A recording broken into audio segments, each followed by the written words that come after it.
Hello, everybody. This is Hagen Tagan from the H&T podcast.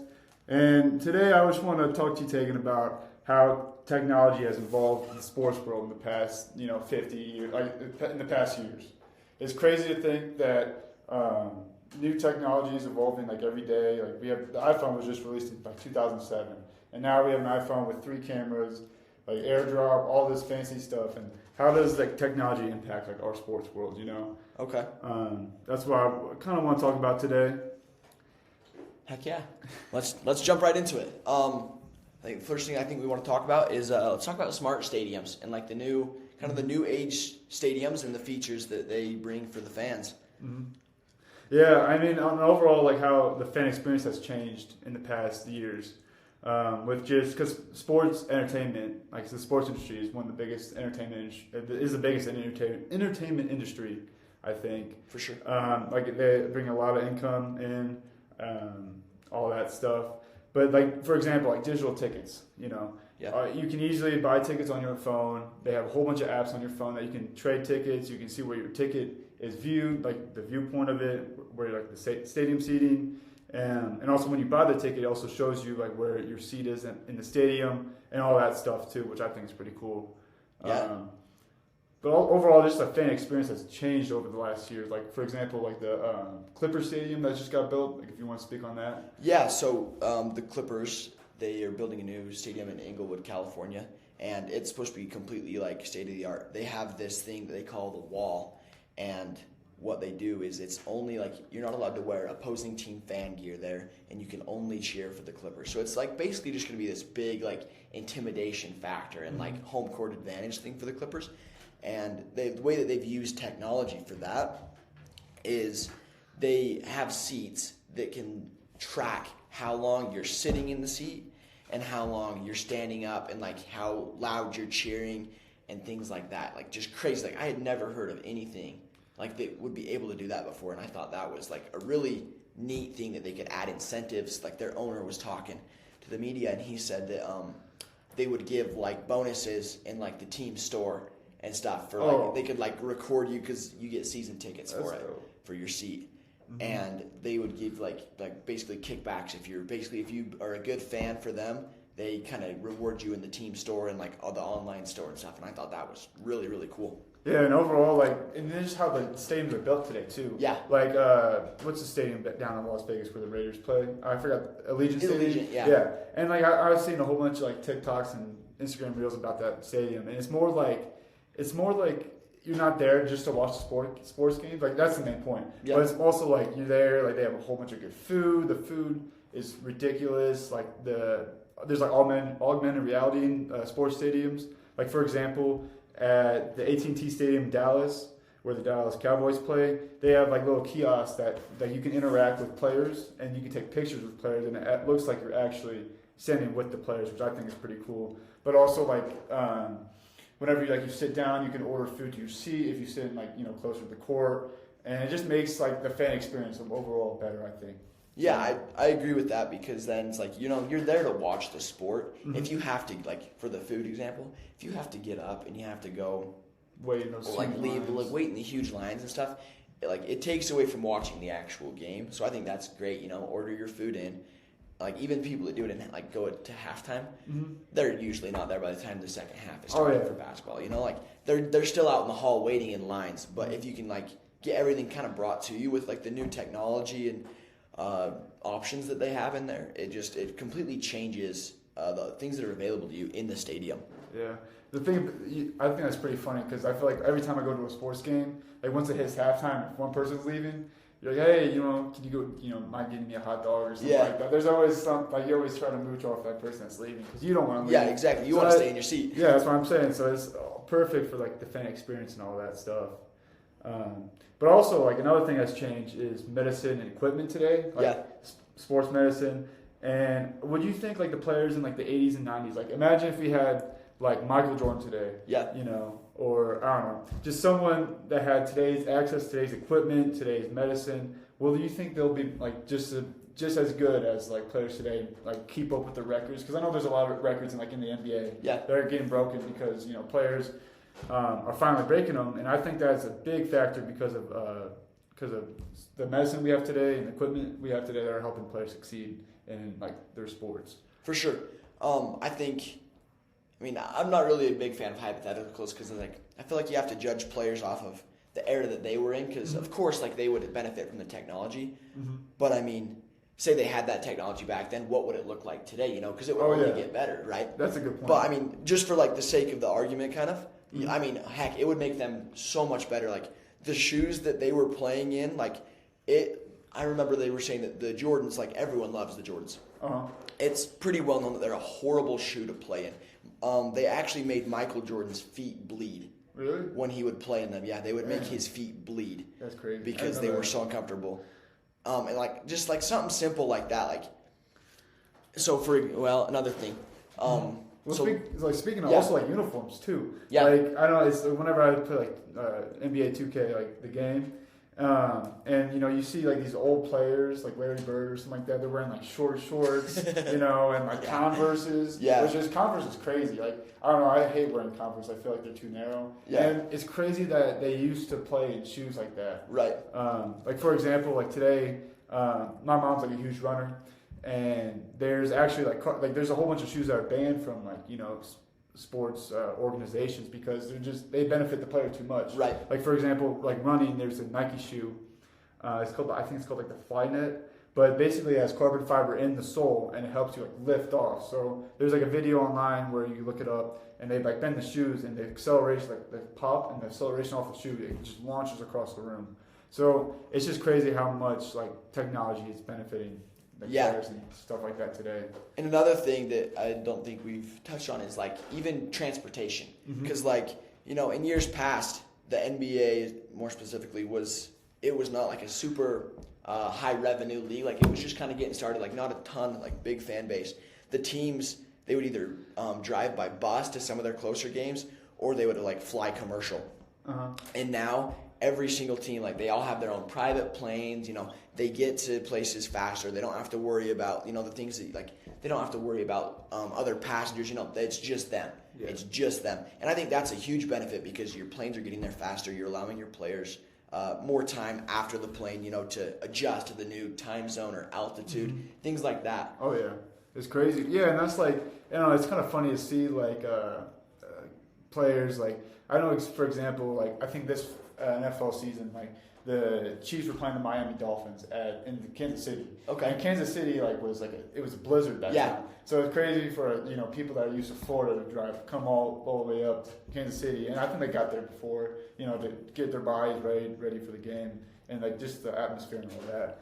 It's just that will really benefit the player too. Yeah, yeah. And I know that whereas like football's in an outdoor stadium, I know that specifically the Kansas City one.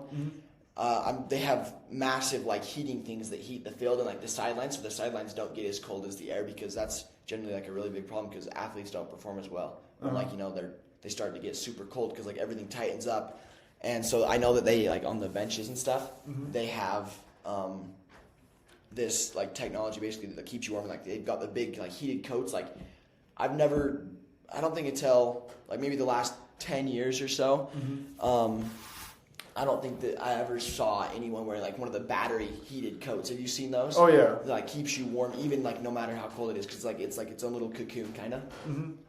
Yeah, and also like just in like the medicine equipment too, like cryotherapy, which is like a process where you basically go into this like chamber. Yeah. And it basically what it does is like frees your body and focuses on the like muscles that are like relieving the most pain.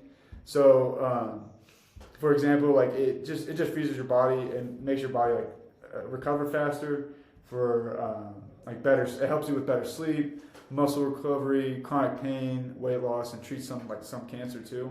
Which I know is probably super expensive, but still like these athletes, you know, now the NBA is a huge organization, you know, and players like are signing multi-million-dollar contracts.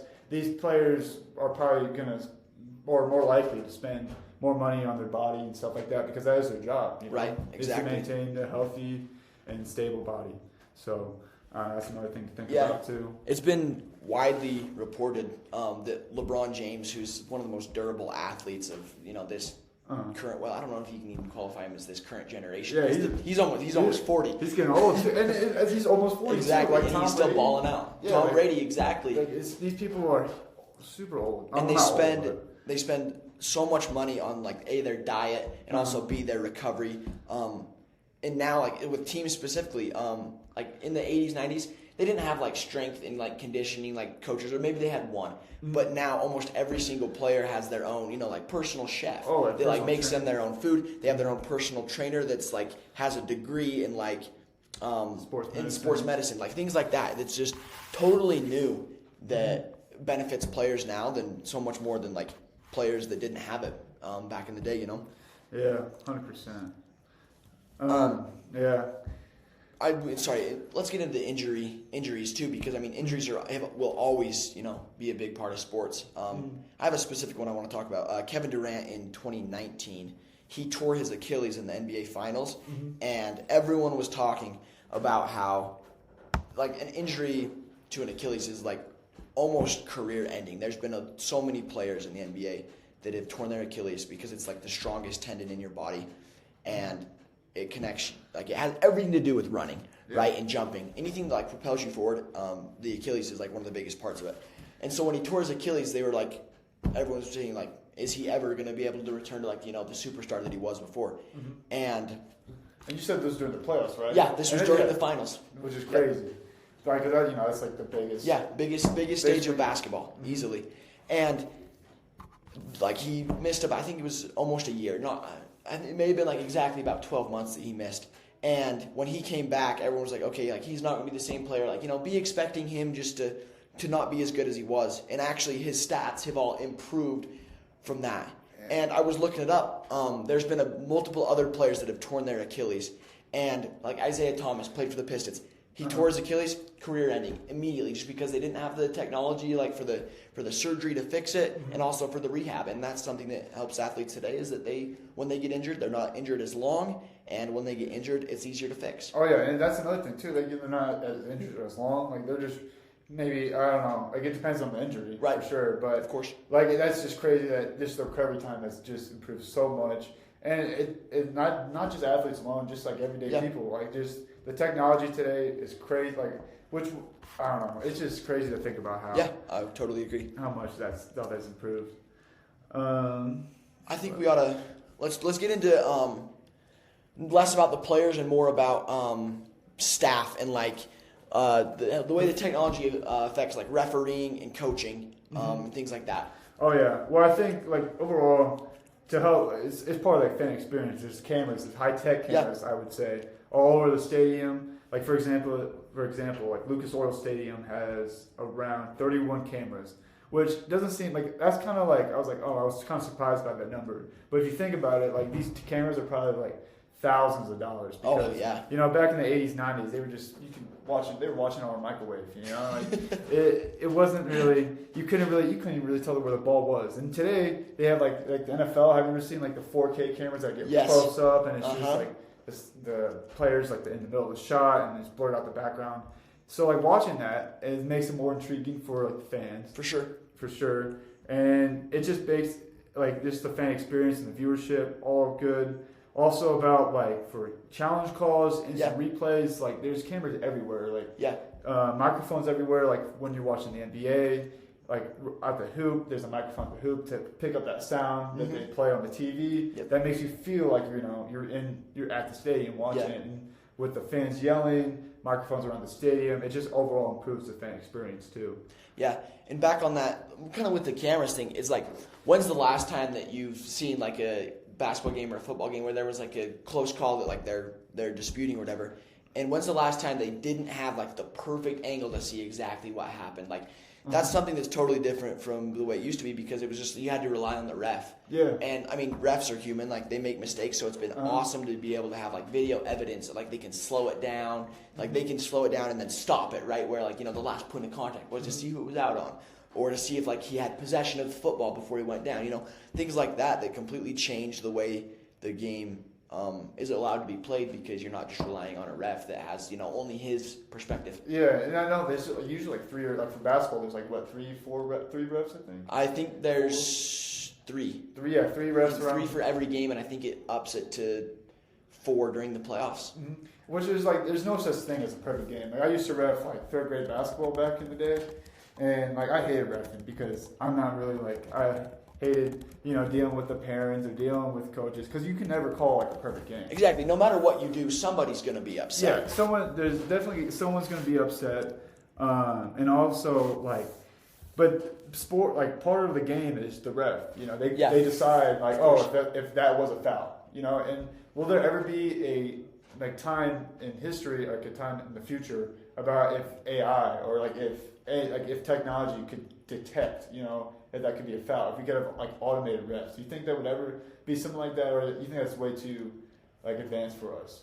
I don't think it might be too advanced right now because AI is still kind of like, it's still pretty new. Mm-hmm. And I think the biggest thing is like the trust factor. So I mean, nobody, like I would say, completely trust refs because they know they're human. But I would say people are more likely to go with the ref than with the computer because they can't understand, you know, what the computer's doing, how it detects stuff. Mm-hmm. But I mean, I think that if AI, you know, gets a little bit of a foothold in sports, like who's to say it can't, you know, eventually maybe replace refs one day? Like there's nothing to say that it won't be able to. Oh yeah. And then just like the viewership of like the cameras around the stadium. Yeah. It makes it more like engaging shots. Like I was watching the Masters yesterday, and they were just showing, they had like cameras around the golf course to get like capture, like, you know, to make you feel like you're actually you know, in the stadium too as well. Don't they use drones in the NFL too? Don't they have drones with cameras attached to them? Oh yeah, and also like, and like they have them on zip lines too, almost, so like they can control where they go on the field. Yeah. Things like that. And also, drones are another thing that's pretty cool because not just for like I forgot what halftime show. I know they use drones for like a halftime show. Yeah. For like you know, to light up the sky and all that, but also for like this year for the X Games. Yeah. Because you know it's very hard to follow someone that's going like 30 miles per hour down like a slope on a snowboard, and they actually have drones that follow them. Like they track them and just keep them right in their camera angle the whole time. Which I think is awesome. Makes it cool. Makes it, you know, better for like social media, for creating like little highlight clips. Yeah, I think that's a game changer because it allows you to not get caught up in what's going on around the person. It allows you just to, you know, focus on them and like for the X Games, like what trick they're doing, you know, things like that, like how they're hitting the jump, things that like really are engaging for fans. Another thing is along with the technology is the video game NBA 2K. For the animations that they have for shooting and dunking, the way that they get those is really, really cool. They put these tracking things, like they put these people in a suit, and it has like a tracking point on like all the different joints, like, you know, elbows, shoulders, like just all over their bodies. And then they just say, okay, good, now go play basketball. Like, go dunk the ball. Go do this, go do that.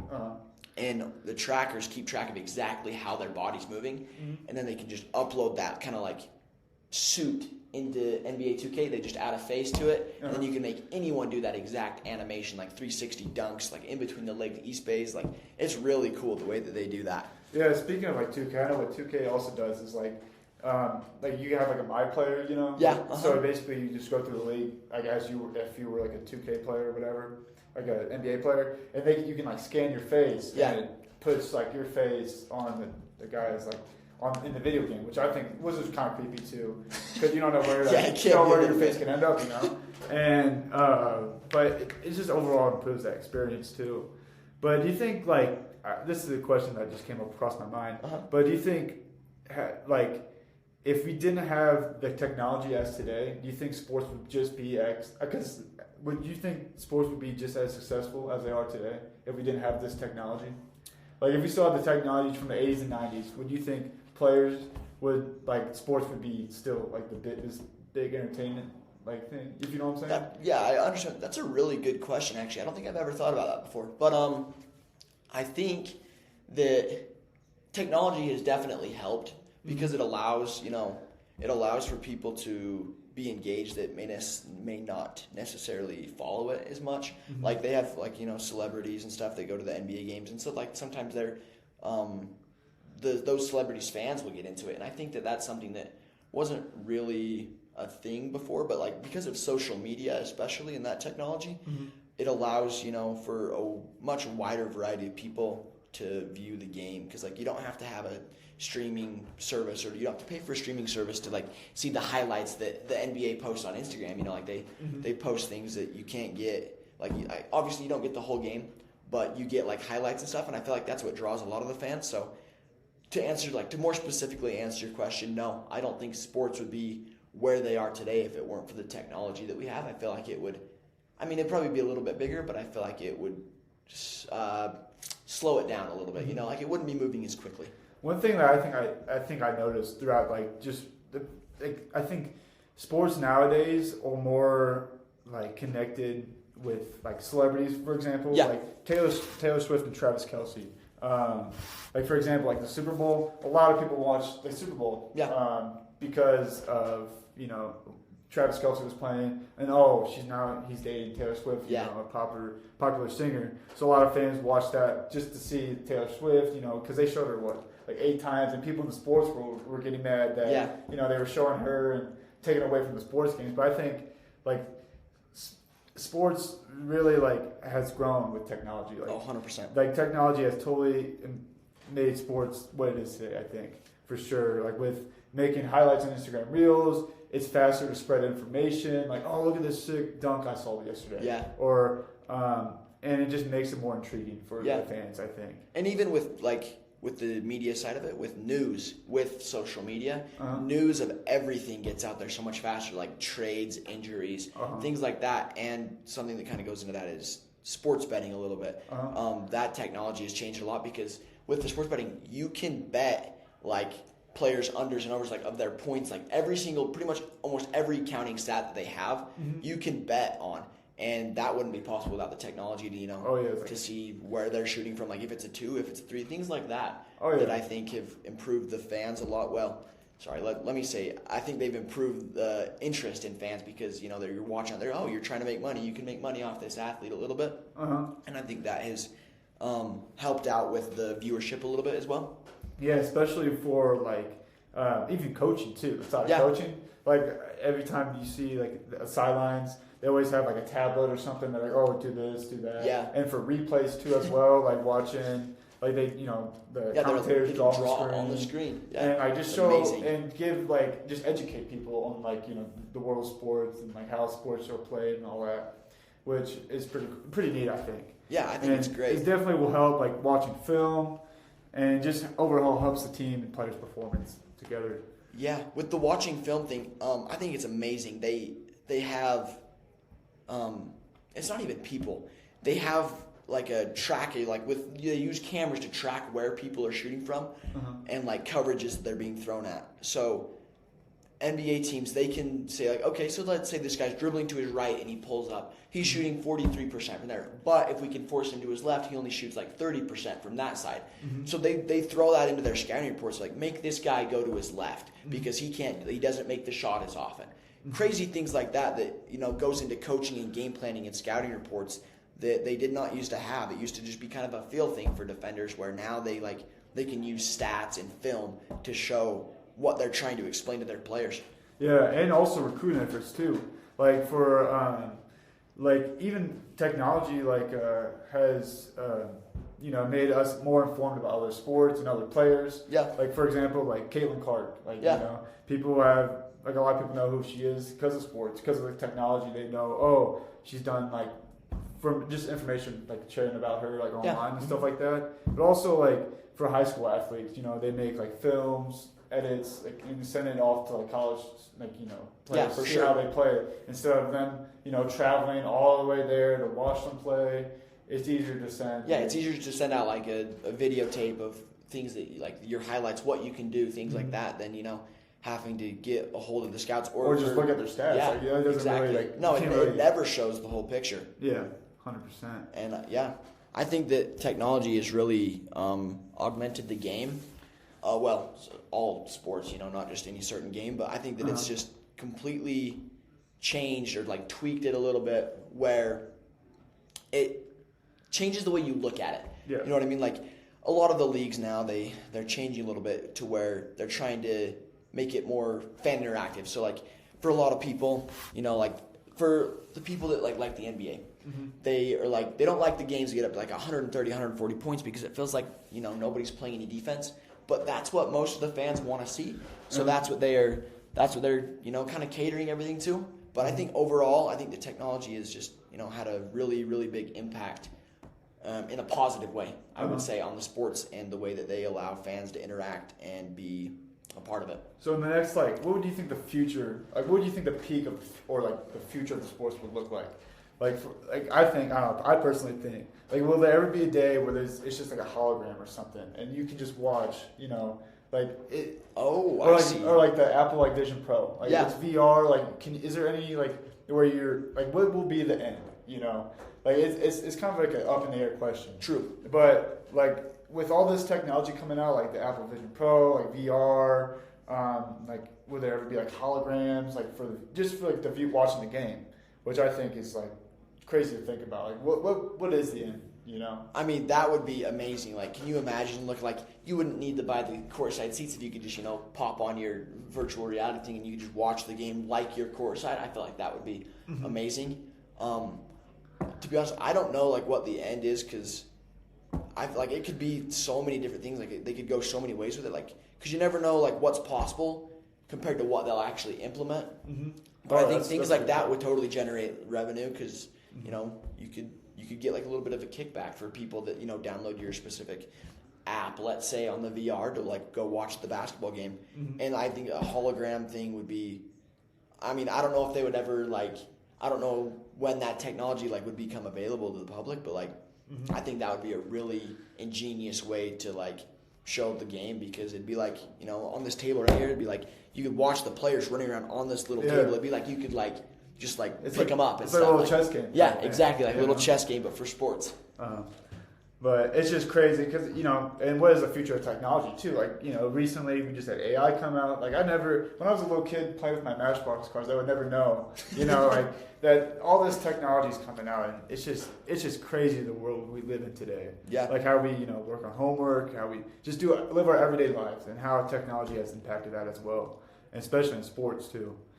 Yeah, I think that technology is technology is the future, and I think that it can have a really very positive impact on the way that we view sports.